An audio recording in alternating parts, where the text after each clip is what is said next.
What it is, what is up everybody, and to all my Mussel members, welcome back to Mussel Memory.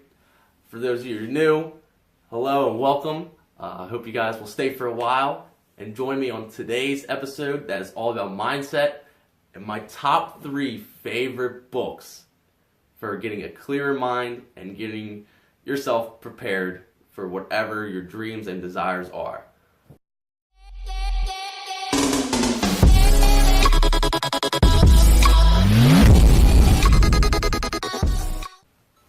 Alright guys, and I just want to start out by saying I'm not forcing you guys to read these books. I'm not your teachers. For some of you, like me in high school, I had summer readings I had to do, so I had to read these books and then take tests and exams or quizzes on them. So I'm not forcing you to read these, but I think you guys should. And for any of you guys out there, if you have other books that you believe are very good and helpful for your mindsets, dreams, passions, desires, comment below what they are, and I'll try to look into them and maybe shout them out and let you guys know of other possibilities of books that can help you, your mindset and your mentality.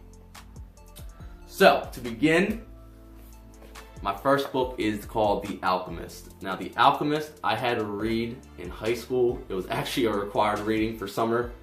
And I usually never liked the summer readings that they gave us, but this one was one of my favorites, so I'm so thankful that they actually made us read this, because this was a great book to read. This is for anyone just in general that just wants to find their inner desire and what their real passion is in life. So this book explains about the soul, the world, and how there's another dimension, a better, perfect dimension out there than just this earth. So it explains about how our hearts came from that other dimension, and how we can try to connect our body and our mind to our heart, and what's really our true treasure and desire in life.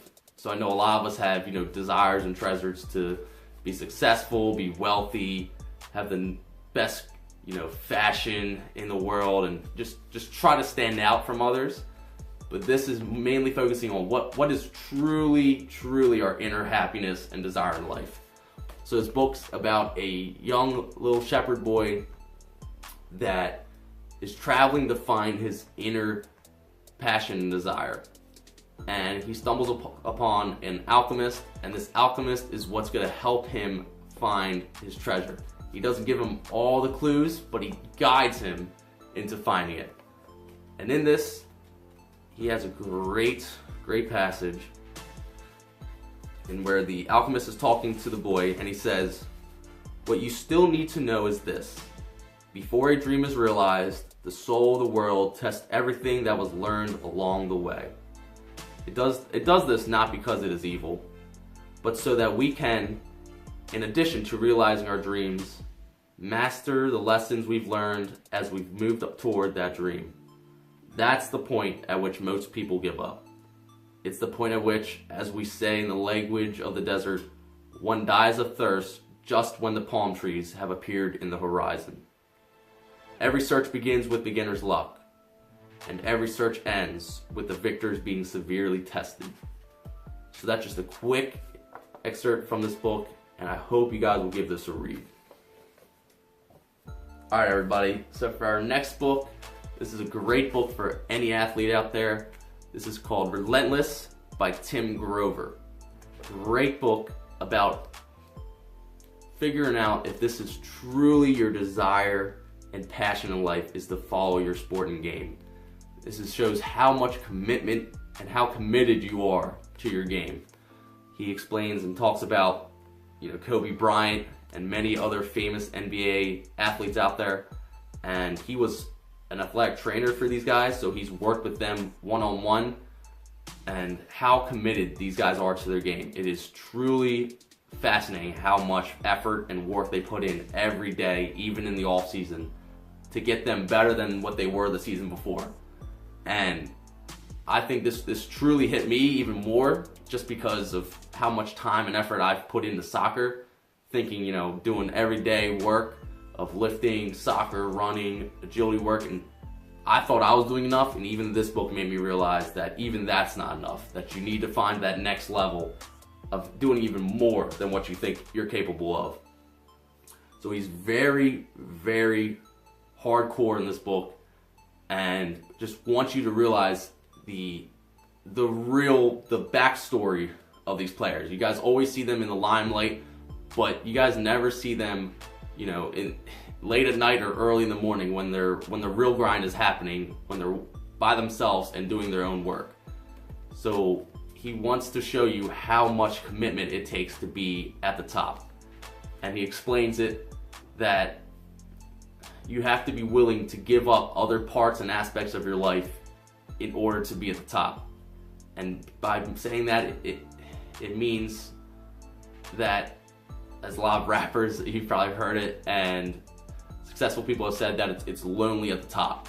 And it really is, because when you get there, the only reason you're getting there is because of how much commitment and time you're putting into that certain aspect or certain game that you're playing. You're not worried about your social life. You're more worried and focused about being at the top and less focused about any other part of your life. So that's what you gotta realize. Is it worth going to that party or drinking all weekend? Or is it better to keep working and trying to get that goal and reach that goal and attain it? So it really, really punches down on how committed and focused you are to this dream. And I really think you guys should all take this book and give it a read. Now, for our final book, Tribe of Mentors. This is by Timothy Ferriss. A great read for any college student, just because he asks questions to many successful people in society about life advice for college students and different stress techniques and mechanisms they use to calm down when they're under pressure and everything. So he asks a lot of questions to many aspects of life and all realms of successful people in the world. So there's CEOs, there's athletes, oh my gosh, there's a whole list. There's authors, directors, all a bunch of people. He sends them a couple questions and just wants them to respond to a few of them, as many as possible, wherever they're feeling. So it's a whole list of different questions he asks. One's about, you know, what's a good stress mechanism you use when you feel pressured or feel overwhelmed. He asks them, you know, what books that they would advise people to read. And just another one they ask is, you know, what life advice or advice would you give to a college student? So I think this is a great read, and as you can see, I've got many notes I've taken. I pretty much tag or highlight something like every other page, just because there's a short little quote that they say or motivational speech that they read from that they'll input in here. So it's a great book just to see, you know, that these people that are so successful in life, or that we think that are at the top and the greatest, are really just down to earth people that are just like us. There's not much separating us besides the fact that they made it and made it successful just because they were doing what they love so much that other people took notice of it. So it's a great book, and he even asked them, you know, what's a quirky thing you do? Because he wants you to realize that these people are just like us. They all have their weird, corny things they like to do, and their own rituals. So I think this is a great read for college students, and also just for anyone that just wants some life advice, and just to hear from successful people, you know, what they do to be at the top. So everybody, those are my top 3 best mindset books that I've read personally. Like I said before, if you guys have any books that you've read that you think are also great for your mindset, comment below of what they are, and I'll try to give them a read or just check over them real quick, and I'll shout them out also if I think personally that they're also another great book. And then try to spend some time trying to read these. I know a lot of you people are probably busy with school, studies, just life in general, but try to allot some time in your day to just sit down and read. It could be 5 minutes, 10. If you give 30 minutes, that's great. But just spend a little time each day to try to read, or for some of you it's meditating, or just taking a deep breath and just going through your mind of what you did today and just kind of just de-stressing the day out. So just trying to find, just allotting some time to just take in the day and just, what you did good, releasing all those negatives, and just trying just to be by yourself and just meditate. That's the main important thing I want you to do. When I read books, it's more of just a meditation for me, a little meditation practice. So just trying to give yourself that time to just de-stress and detox from the day. So I hope you guys enjoyed this video. Be sure to give it a thumbs up, to like it. Be sure to subscribe. And as always, don't forget to tell your friends and family to check me out. And I hope you guys will have a great day. Enjoy it. Keep the mindset straight and focused. And I will catch you all in the next video. Peace.